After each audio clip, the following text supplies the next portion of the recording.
Need your daily fix on mixed martial arts? We're going to kind of recap Bellator 155 from UFC 198. Who's who? Kind of a controversial decision. And who's not? I couldn't figure out why, and then it hit me. Well, don't you fret, because Golden State Media Concepts got you covered. Get your daily dose of MMA podcast. Everything from the UFC, Bellator Fighting Championship, Extreme Cage Fighting, Invicta Fighting Championships, and so much more. Join us as we talk about some of the biggest names in mixed martial arts. We've got you covered here on Golden State Media Concepts MMA Podcast.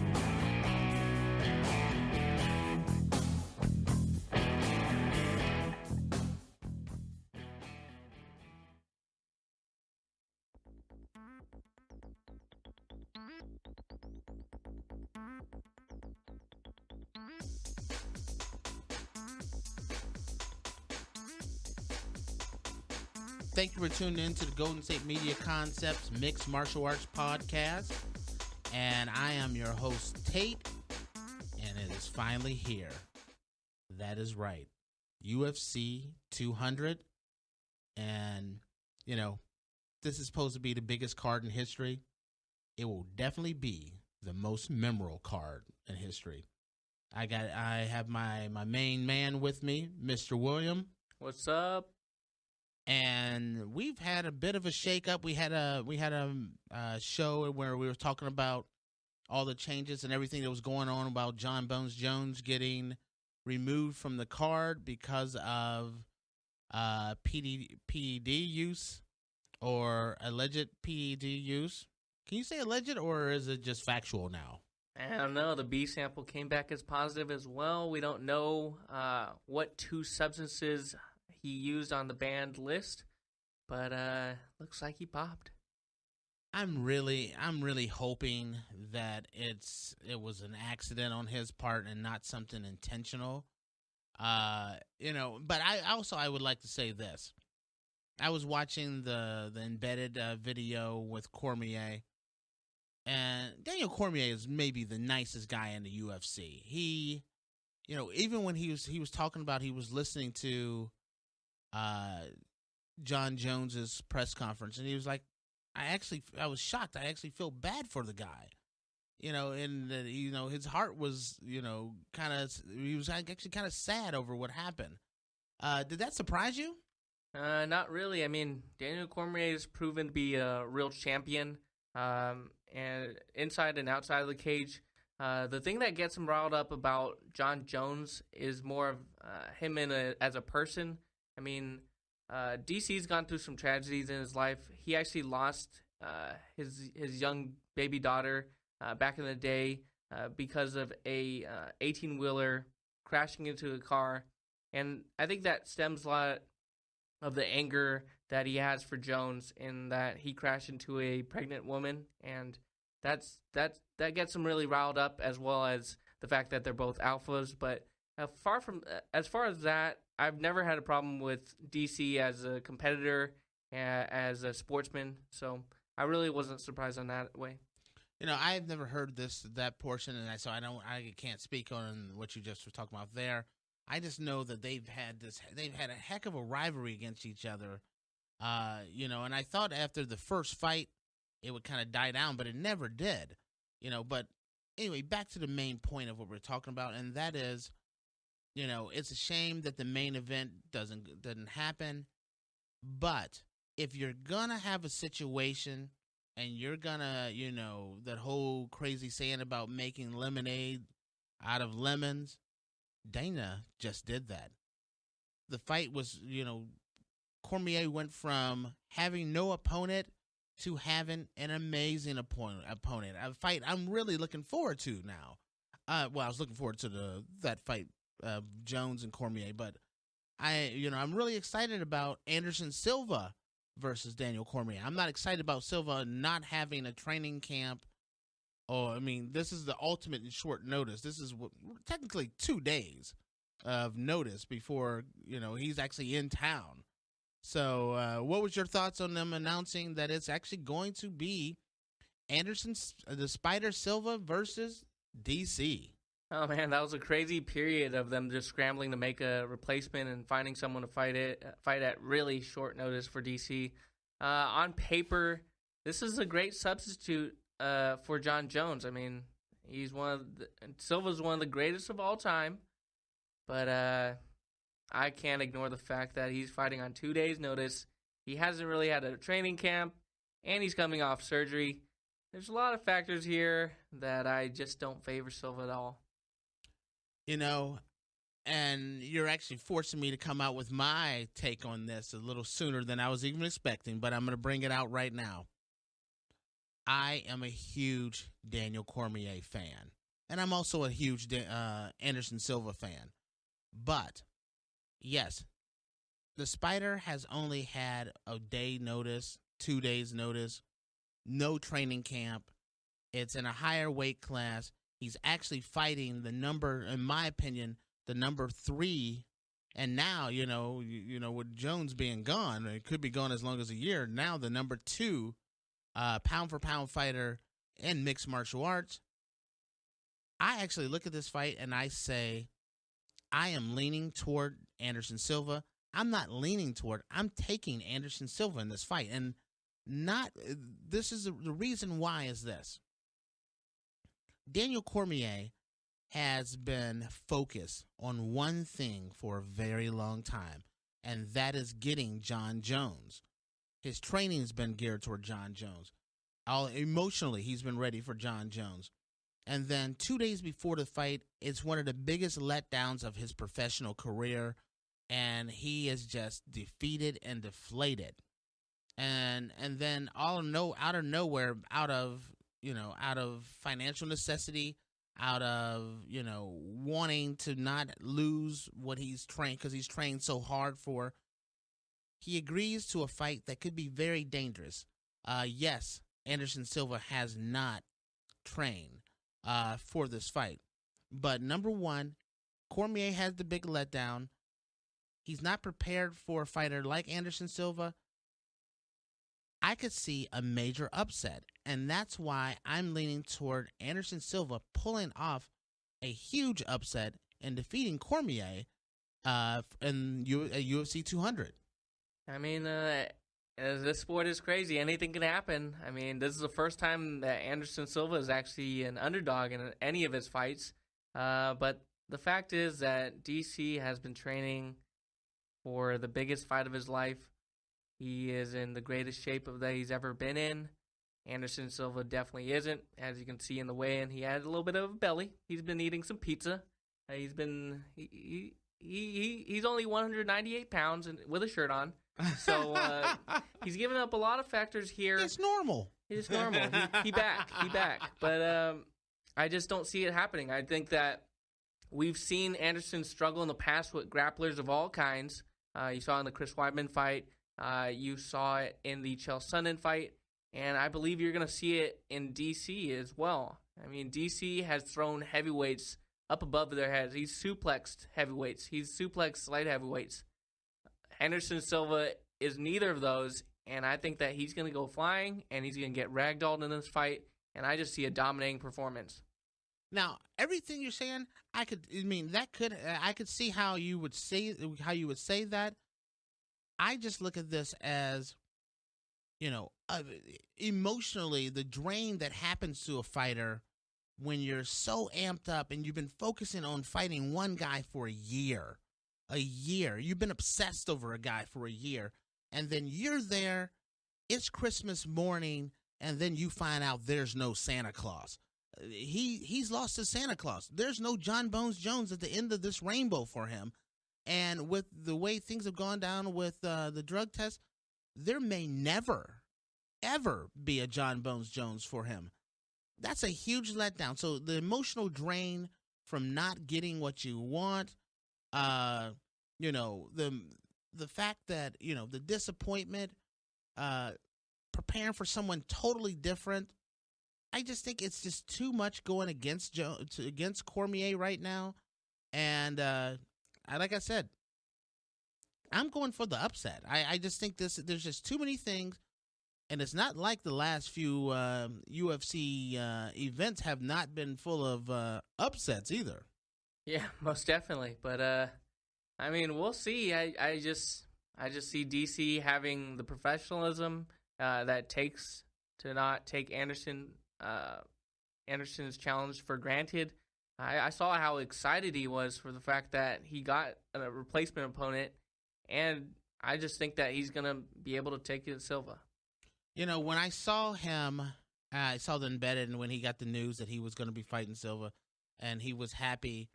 You know, I think he was more relieved that this won't be a total loss. He'll get paid. It's exciting that it's not like a total letdown. But he's still answering questions about, Jon Jones. Mentally, I don't think he's really shifted to Anderson Silva. And Anderson Silva is like no other fighter. He's very different. Now, the big difference that I agree with you is you're talking about one of the strongest guys in the mixed martial arts community. Daniel Cormier is definitely the stronger man. He has more power. And so I could see, I understand where you would look at that and just say, if he gets a hold of Anderson Silva, that he could throw him around. Anderson Silva has fought at this weight class before, and he has never lost in this weight division. And I'm with Dana White when it says the best fight, his best fights have been at this weight class. I think Anderson Silva can handle the weight class. This is not the first time he's been here. He's fighting at his natural weight. I do worry about stamina, but I think early on, a lot of energy for him. I think it's going to be a big one. Like I said, I got an upset, but when you're talking about upsets, let's shift gears a little bit and move away from this fight. We'll come back to this fight. Let's talk about the upset and the fact that we have a brand new champion. No more RDA. We have a brand new champion. Do you want to tell him who it is? Eddie Alvarez. Who? Eddie Alvarez. No way. Yeah, he's from Bellator. The man who was a force in Bellator is now a UFC champion. And I'm gonna pass this completely over to William, because I want you, because there's a lot of people who really know a lot about Eddie Alvarez. Talk to the audience about Eddie Alvarez and some of the championships he's won. Oh man, I've been a huge fan of Eddie throughout his career. He came blazing out of the scene in the Dream organization. There was a tournament back then, and he really cemented himself in the picture by beating Shinya Aoki, who was a Japanese legend, grappling master, and he was able to get the championship in that organization. He shifted towards Bellator, had some wars in Bellator with Michael Chandler, became that champion as well after adjusting and being able to beat Chandler in their rematch.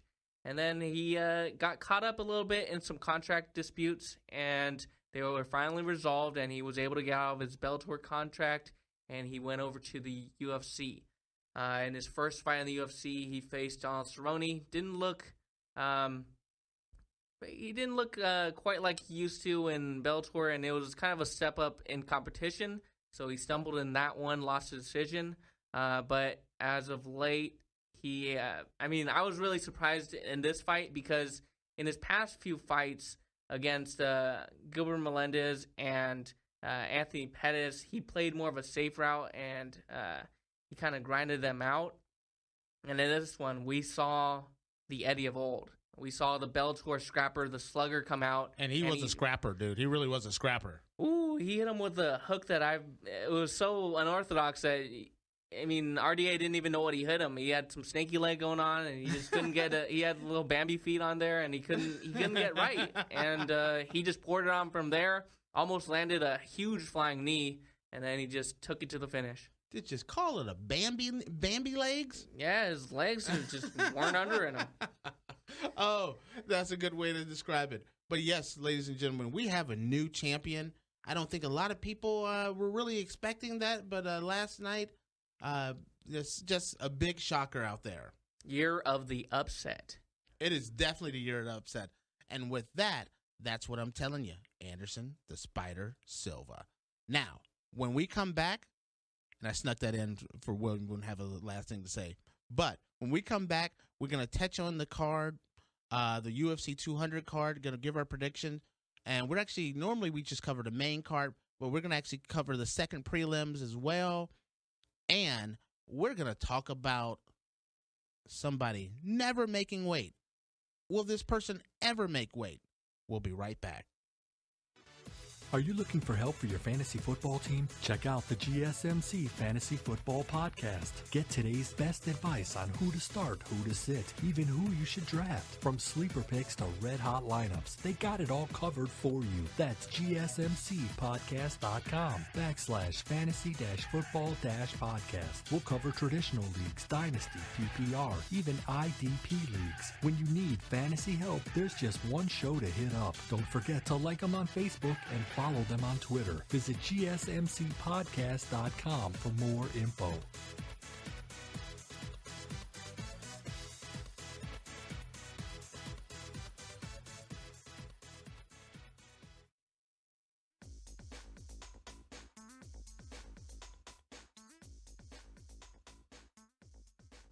Okay, we're back.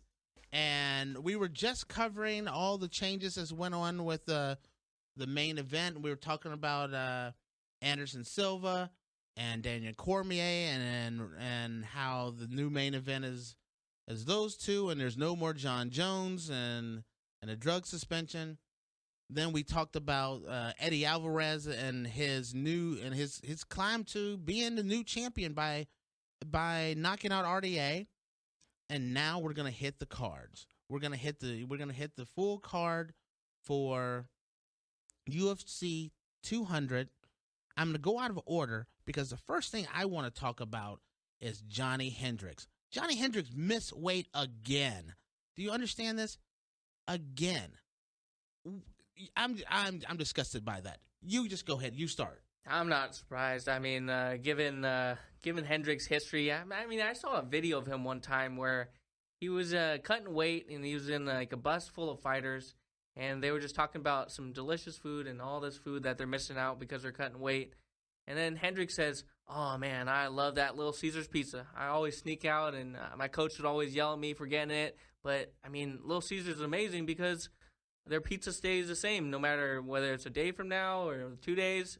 And that just gave me a bad signal about Hendricks. He's not willing to make the sacrifices in terms of diet. And really not professional on his point, and he's losing a lot of money, and I don't see him fighting in the welterweight division if, given the history of how he's missed weight, he's gonna be looking at 185 if he can't do this.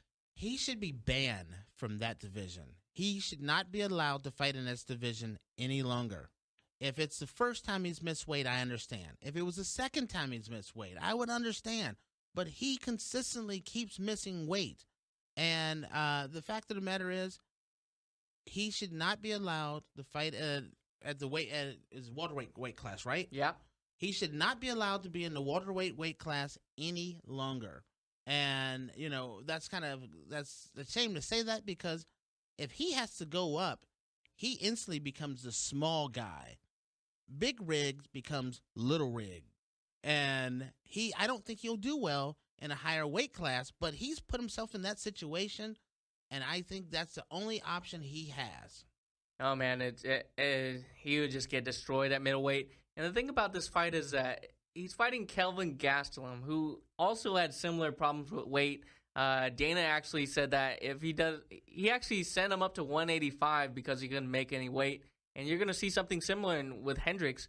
But Kevlin had the same problem, man.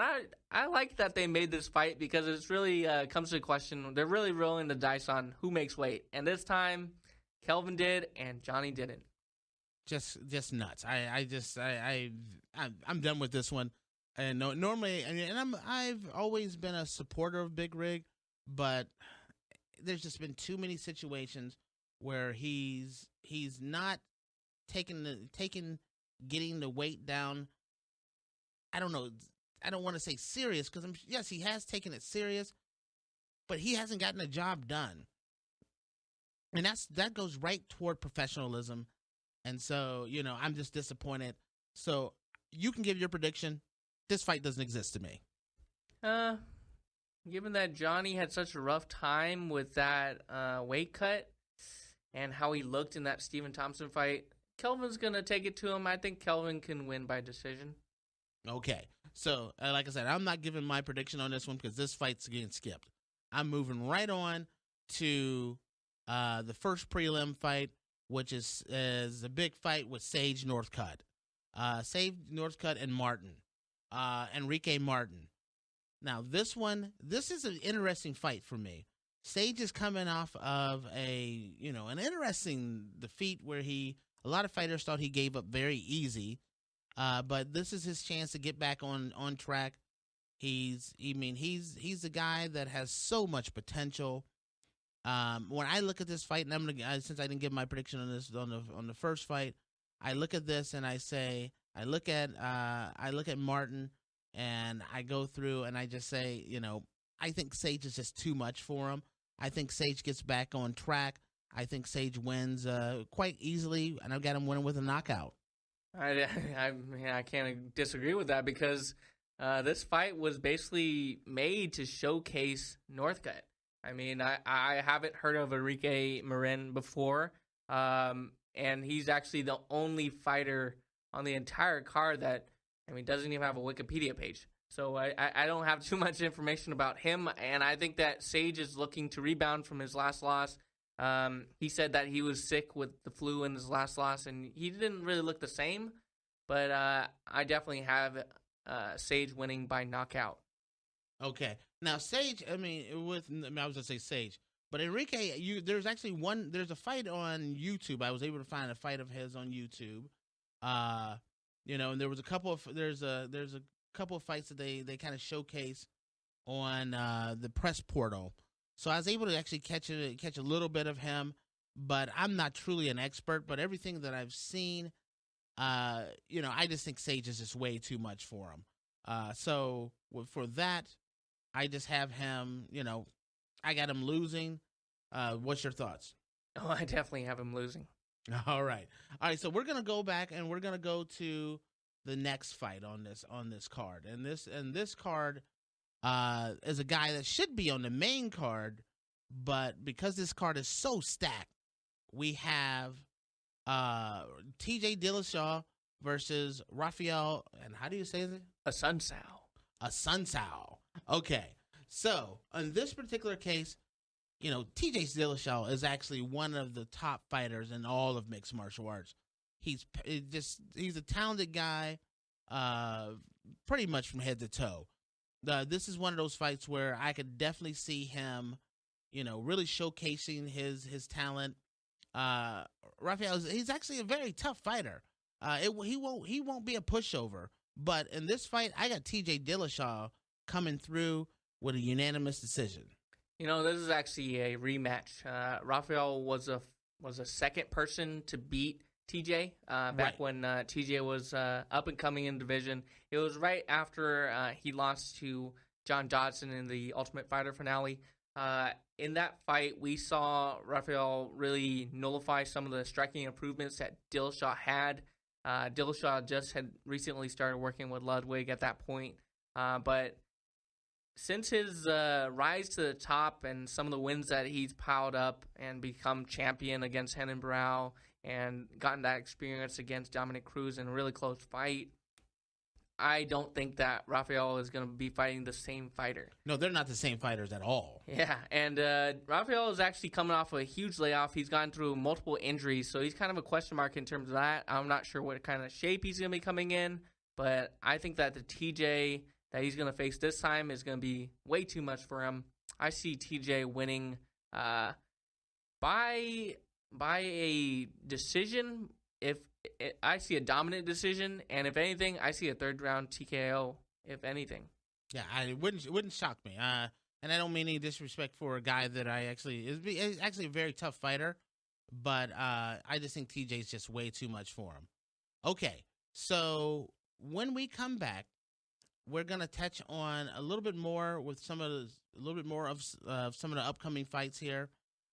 So we got to take a quick break. It'll be a short one, but we'll be right back.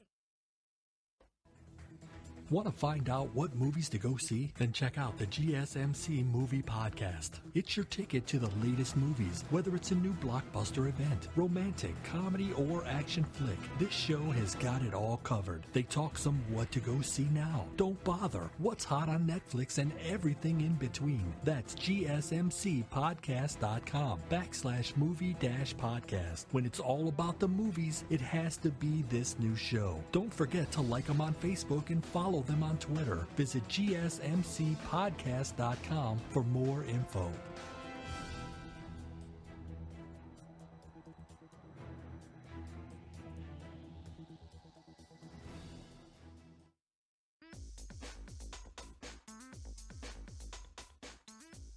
Okay, we're back, and we've just been covering, we covered a few things here with the early prelims.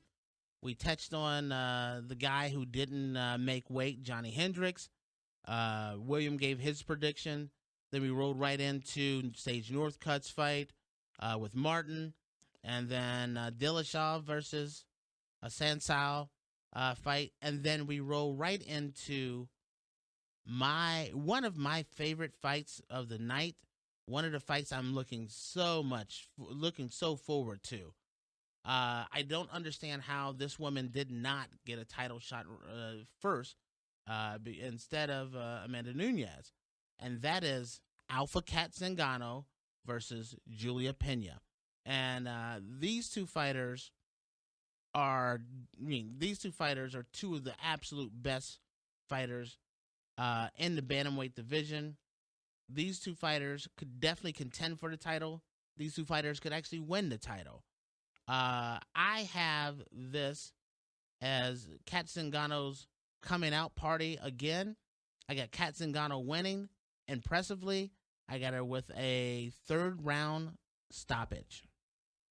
The only reason that Cat didn't get the title shot since coming back is because she took such a long break. I mean, that Ronda Rousey fight was extremely devastating for her. She went through a personal loss in the loss of her husband, so Yes. she had to take some time off. She ballooned up in weight, actually. I've been keeping track of her, and she had to cut down a lot for this fight. And with Kat, you have... I apologize, I didn't mean to cut you off, though. I saw those pictures of how much weight she had to lose for this fight. She had gained quite a bit of weight, though. I must admit that. Yeah, well, that's what happens when you aren't exercising, but it's easy to put on weight when you aren't doing too much. But she just needed a little bit of a mental break, and it looks like she's very fit for this fight. So the thing with Kat that you have is she has heart, and it doesn't make it. She's a queen of comebacks in the UFC, especially in this division. We saw it with Miesha Tate in the Miesha Tate fight, and I'm looking forward to that rematch eventually, but. As for this fight, I see it being a battle of wills. I mean, Juliana is going to try to take her down, impose her will on her. Kat may struggle with that at first, but I think that she comes roaring back, and she really puts it to Pena, and I see her winning by a stoppage late in the third round. Quiz question of the day. The main event, Miesha Tate, Amanda Nunes. What do they have in common? They both lost to Cat Zingano via comeback. Both of them got stopped by Cat Zingano. Yep. And they were putting it to Zingano, both of them. They were absolutely destroying her. But I don't know about it. I wouldn't say destroying him. I wouldn't say that, but I thought that maybe they might have been ahead, but I don't know about. I don't agree with the destroying part. Ooh, that Tate fight, she had it. She was beating her down, taking her out, everything until the last round when Zingano came roaring back and just landed a knee and just really devastated her. As for Nunes was just putting it on her, ground and pound. Nunes had a much better success against her than I thought Miesha Tate did. Yeah, but that's what Kat does. Kat, do you agree on this one? Cat Zingano is the oh my God, I can't even think of his name right now. Champion, the Robbie Lawler of the Williams division. Definitely. I mean, you cannot deny her when she puts her medal to it. She is truly the guy or the girl who you can never ever count out. Now we're gonna move on, and we're gonna go to, at one point in time, one of the guys that people thought was, maybe considered could have been one of the greatest heavyweight champions of all time, Cain Velasquez, and his opponent today is Travis Browne. How are you seeing this shake out? I see Cain coming back with a vengeance. He's definitely not the specimen in terms of the athletic specimen that he used to be when he was coming up in ranks and when he beat Brock Lesnar and all. He's gone through a lot of surgeries in terms of his knees, his back, his shoulder, pretty much everything. And that's because he worked so hard in the gym. I mean, he was lauded for his cardio back in the days, and he still, to the extent, has it. We didn't really see it in the Fabricio loss, but he was fighting at elevation. I was just going to say, I think the biggest part about him losing his title was elevation. I never understood, even before the fight happened. I'm like, why didn't he come to Mexico City sooner? I just didn't understand that, because with the elevation, that's a major factor. Maybe he was overconfident, but I don't think that he is that way anymore. And he's been training with a monster in DC and Luke Rockhold, so I think that he's going to be very ready for anything that Travis Browne has. And in the past, we've seen Travis wilt to some of the pressure. I mean, he's a great, when he's putting the attack on and when he's putting his offense on, he can wilt guys, but we've seen him wilt under the pressure, and I think that that's Cain's game. He's going to bring it to Travis. He's going to lay it to him, whether that's standing up, he'll take him down. He's just going to bring it to him, and I see Cain stopping this. It's going to be a bloody fight, in my opinion. It's time to bring the pain. I got Cain Velasquez, and I got Cain Velasquez kind of early. I got Cain. I'm going to say it'll be early in the second round. Yeah, I have the same. I think that he's going to be able to wilt him. He's going to be able to just gas him out in terms of the pressure that he's had. Travis has never, ever experienced the pressure that Cain can put on him. So he's in for a rough night. All right, so we're going to move on from there, and we're going to go right on to this is it could be for it's for the interim featherweight title, but this could be for the title, because I don't know if Conor McGregor is actually going to come back down to this weight class. I could see Conor McGregor kind of vacating this title, the featherweight title, and going after the brand new champion at Eddie Alvarez at a one weight class up. So you have Jose Aldo versus Frankie Edgar. This is possibly the two best guys in the division. It is definitely the two of the toughest guys in the division. Give me a coin, I'll flip it, and I'll tell you who I got as the winner. All right, here's a coin. All right. Well, I think this one landed on his side. So I think it's going to be a double knockout in the 8th round. Oh, no, wrong sport. Okay. I'm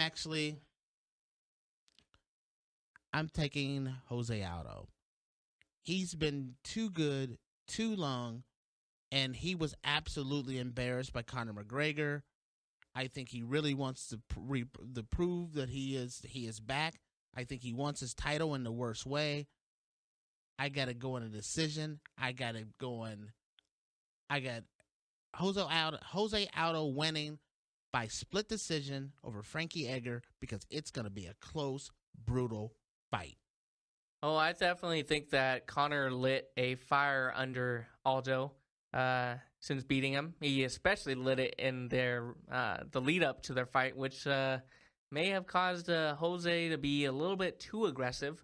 But I mean, it seems like Jose's not taking anything lightly this time. He's really training to become the champion again, and he really wants to bring back the WEC Aldo. That was full out aggression, throwing double knees, all the offense out as much as possible. But even though their first fight was very close, I had Jose winning pretty handily. He pretty much cruised through the first rounds, and then he used his lead to win on the judges' scorecard unanimously. But in this fight, he's facing Frankie, who is on a mission. He wants that belt back. He wants any type of belt. He wants Conor McGregor. He wants anybody in his way. And with that, I'm going to have to pick Frankie because I'm not sure if Aldo's had enough time to recover in terms of his chin.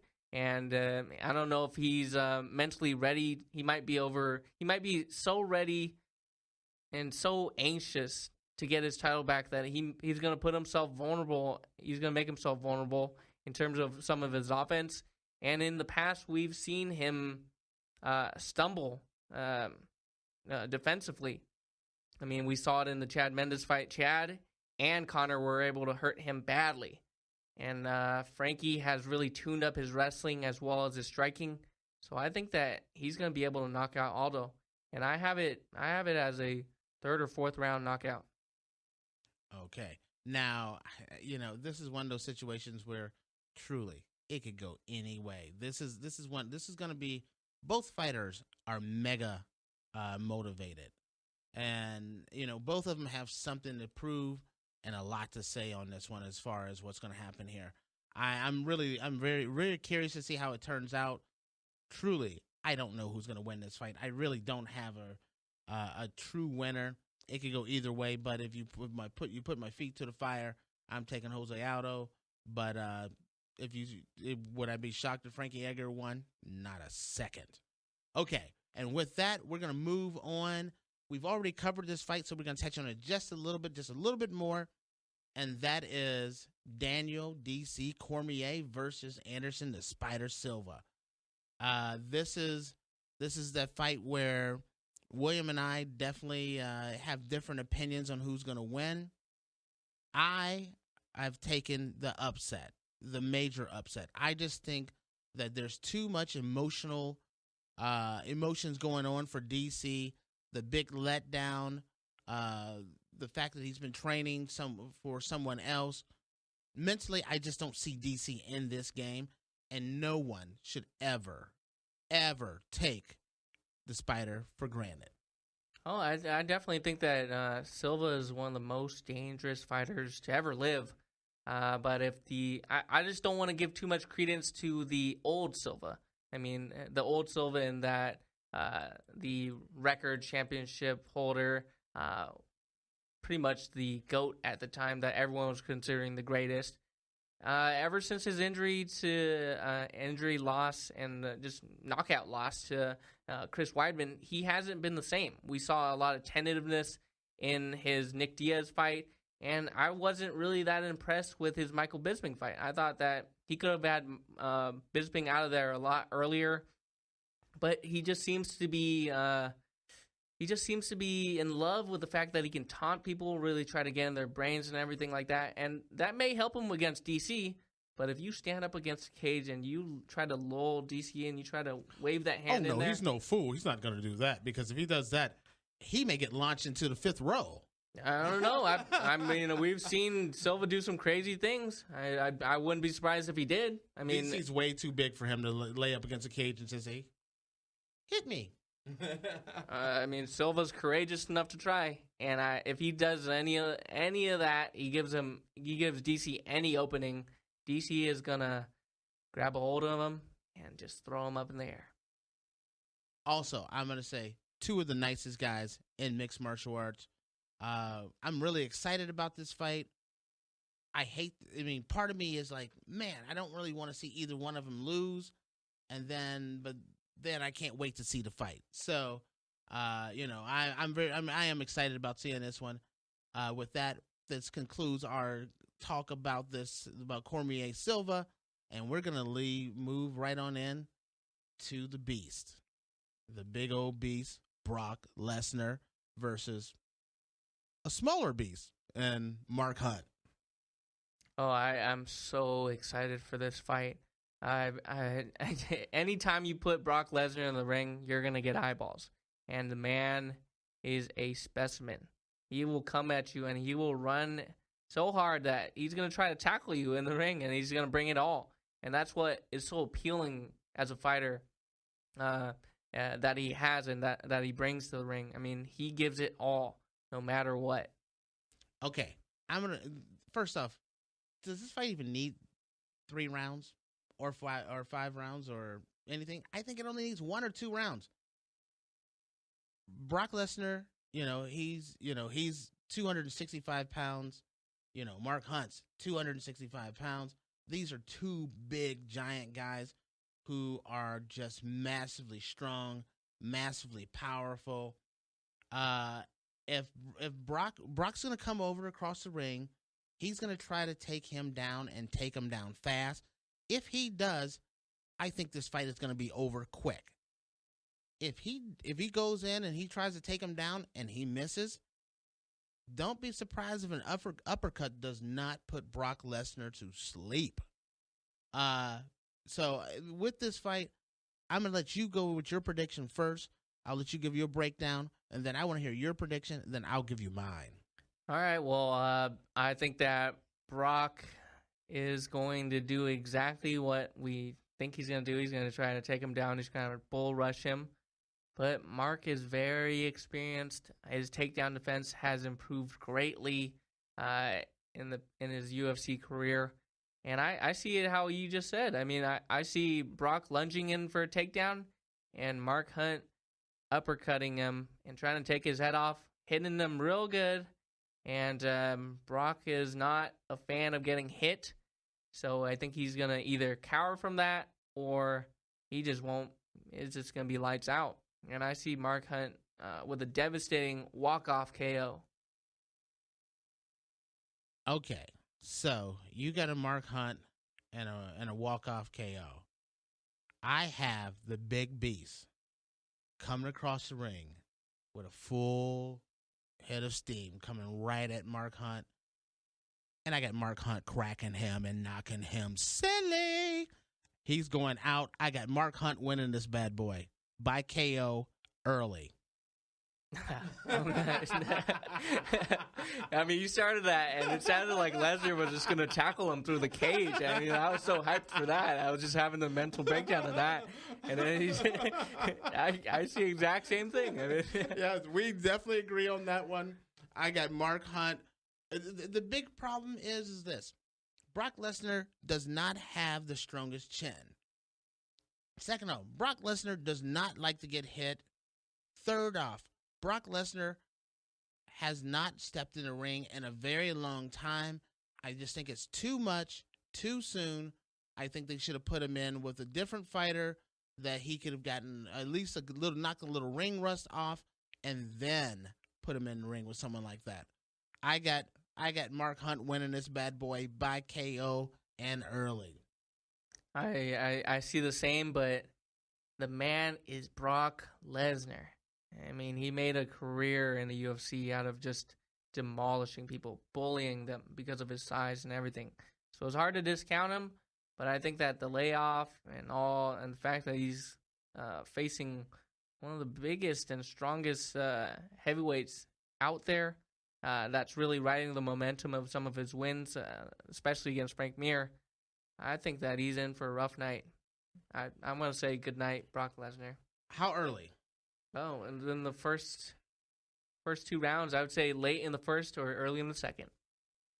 I got it within the first 3 minutes. Ooh. I do. I just don't. If he had a little more time to knock some ring rust off, that would be a different story. But you just don't come off the street and just be like, okay, I'm ready to roll. Let's do this. I mean, that's how Brock Lesnar started his career. He just jumped in the ring and he just started taking guys out. But but I agree with you on that one. But if you remember, Brock had a fight before he came to the UFC. This is a situation where, when by the time he got to the UFC, he had been training. He actually had a real-time fight. Then, and then he had his second fight or third fight against Frank Mir when he lost? He had his second fight. That was actually his first fight in the UFC. Right. So he came to UFC. He lost. Then he got on that's when he got on his the trail of just really just going through and just ripping through people. This time, there's no fight in another division. There's no easy fight for him to just kind of knock that ring rust off, and that's why I got him losing, and I got him losing very fast. I'd love to see it. I hope I'm wrong, because having Brock Lesnar come in and pull off the big fight, running that right into from Spider upsetting Daniel Cormier, and then Brock Lesnar going and taking out Hunt, and then going right into that main event. The main event's going to be rocking at that point, if that happens. Yeah, it'd be fantastic. That'd be amazing. This card is so amazing. Thank you, UFC, for putting this together. Dana, I got to agree with William. Thank you very much, especially by saving it, by putting Anderson Silva and Daniel Cormier. I mean, top notch. I mean, that was the best replacement fight that you could have put on at this point. I mean, everything worked out. I mean, I wish that we had seen the Jones versus DC fight. I wish that we even saw the Conor versus Diaz fight. But everything that you've done on this card, absolutely amazing. Phenomenal. Okay, now let's go into the main event. We got Miesha, which is my cousin 4 times removed, Tate, and Amanda, no relations, Nunes. I'm looking at this fight. This is one of those fights where it's going to be a lot of action. It's going to be a lot of ground and pound going on. And I think it just comes down to who's going to be the tougher, scrappier fighter, because these guys like to mix it up, get in close, take it to the ground, and get rough. How do you see this going? Well, first of all, I just want to say that Miesha had a rough weight cut. I mean, she woke up late, and she had to really scramble to make her weight. She had to just strip herself naked just to make the weight. And so that could play a factor in it. I don't know how she's going to rebound from that, but given that it was an early weigh-in, they have more time to prepare and everything. So I don't think it's going to be too much of an issue, but that's something you also have to consider. Everything is a variable. But as for this fight, I see it being an absolute battle in the first round. And that's really going to be the tail of the fight. I mean, Amanda is a lioness in that first round. I mean, Mufasa? Yeah, she's amazing in that first round. She brings the pressure on there. She just tries to really take it to her opponents. But after that, we see a lot of drop off in her performance, and she doesn't. And in the past, she's really struggled with the third round, and that's as far as she's taken it. And I've always seen her gas by the end of that. So I think that Miesha will be able to withstand that storm, if not really implement her game plan to fight off Amanda. But that first round is really pivotal. I see Amanda really pressuring her, and then Miesha surviving that storm and really taking it to Amanda, and Amanda will have nothing left when it gets toward the championship rounds, if it does. And I just see her getting either submitted or knocked around on the ground. Clarify your prediction, my man. Okay, well, then I have a late third round TKO or submission. That's not clear. All right, I'll take a TKO then. Thank you. I got to hold your feet to the fire on this one. All right. This fight is a situation where I could see these two going at it. It's going to, like I said, they're going to be rolling around a lot. I still have this fight. And wait, before I make my prediction, the absolute positive worst situation that could happen in this fight is that Amanda Nunes wins. Do you agree with me on this one? And if do you understand why? Oh, man, all the implications of all the contenders. I really just want to see Ronda Rousey come back. I want to see there be like a trilogy fight. Put in some Cyborg in there. But if Amanda wins, it just throws everything everything's just messed up. Everything is just, where does Holly Holm fits into things? Where does Miesha Tate fits into things? Where do Zingano fits into things? everything gets messed up if Amanda Nunes wins this fight. But giving you my prediction, it's not going to happen. My cousin, 14th removed, Miesha Tate, is going to take this into the third round, where she is going to rear naked choke and tap out Amanda Nunes. I got the champ keeping her belt, rolling right on into a Miesha Tate Ronda Rousey rematch. I mean, I'd be fine with that. I mean, if Tate or if Ronda can't recover or really get in shape by the end of this year, I'd be fine with a Zingano rematch if Zingano is able to pull it off against Pena. I don't know if Pena is going to be able to fight Tate because they're kind of training partners, but not going to happen. If Ronda Rousey's out of the picture, you're going to have a Miesha Tate Chris Cyborg fight. Mark your calendar. I'd love to see that. I saw it in the film, actually. I think he lost his train of how to speak for a second there. I mean, they both starred in a movie set before, and they pulled off a horrible fight scene together. I watched that and was not very impressed. I want to see it in real life, so I'm looking forward to that one if that ever happens. But honestly, if Nunes wins, it just shakes up the apple cart, and then it's just the whole. Actually, if Nunes wins, it sets up the next year and a half for the women's division. The women's division becomes a round robin tournament at that point. Yeah, I don't know if I want to watch that though. I'm not that big of a fan of Nunes. I just don't think that she is well-rounded enough. I don't think that she has the cardio to face the upper echelon of fighters. She's just a storm in those early rounds. So that's what I see from her. I'd much rather see a Miesha Tate, Holly Holm, Ronda Rousey, Chris Cyborg tournament. Just a round robin. I'd just love to see that. I'm with you, my man. All right, so you've gotten our predictions for UFC 200. I know this is our fourth or fifth show this week. Is that right? Yes, the pound for pound men, women. Yes, this is our fifth show for this week. We have been very, very busy. I hope you have enjoyed it. I'm looking forward to hearing what everyone has to say. You can always follow us on going to www.gsmcpodcast.com. You can always download us by going to the iTunes music store and under podcasts, and you can always download us.